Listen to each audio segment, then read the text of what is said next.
శ్రీకృష్ణుడు శివుని గురించి తపస్సు చేసిన కథ.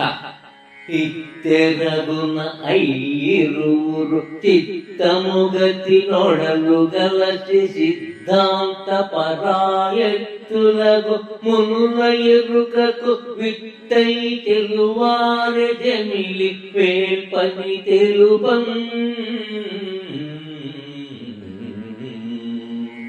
ఇత్తెరగున ఐరువురు చిత్తముగతి నొడలు గలచి సిద్ధాంత పరాయత్తులకు మునుల ఎరుకకు విట్టై తెలువారె జమిలి వేల్పని తెలుపం.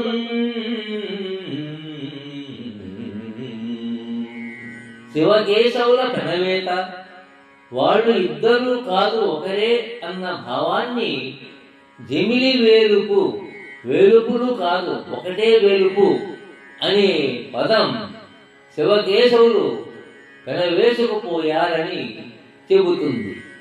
తమ తమలోని చుక్కిదము దారకనుంగొను మాటి నింతగాలము నిన్ను నీవ చూచితి తలంపున నీవును నేన కావునం.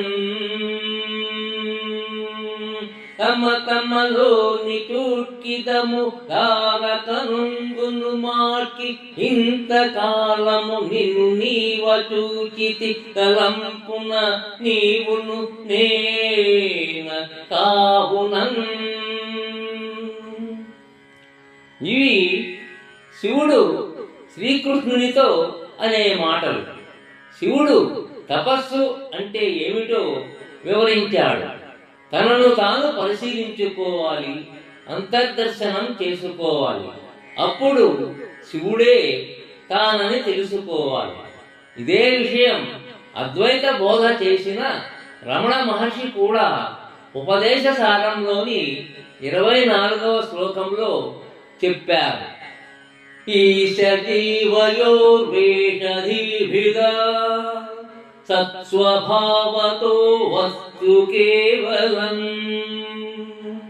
ఈశ జీవయోర్వేషధీభిదా సత్స్వభావతో వస్తు కేవలం.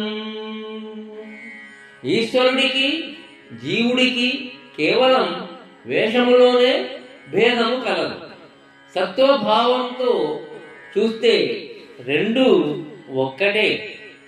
ఉత్తర హరివంశాన్ని లోతుగా పరిశీలించిన భైరవ భట్ల కామేశ్వరరావు గారు ఈ గ్రంథములో ఉన్నది అద్వైతము అని ప్రతిపాదించారు.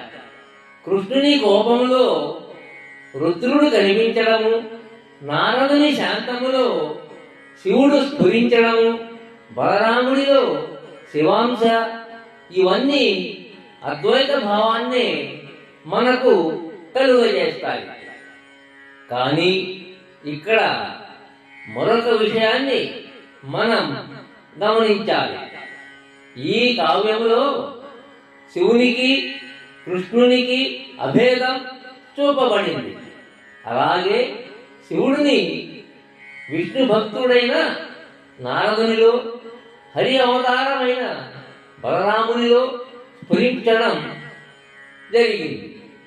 కానీ శివునికి, నరకాసురునికి, బాణాసురునికి, సమస్త జీవరాశికి అభేదము చూపబడలేదు.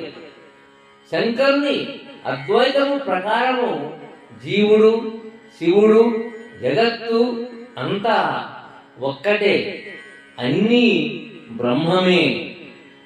ఈ దృష్టితో చూస్తే సోమనాథుడు హరిహర తత్వమే ప్రతిపాదించాడు, కానీ అద్వైతము కాదు అనిపిస్తుంది. ఈ భాగంతో నాచన సోమన యొక్క పద్యరత్నములు సమాప్తం.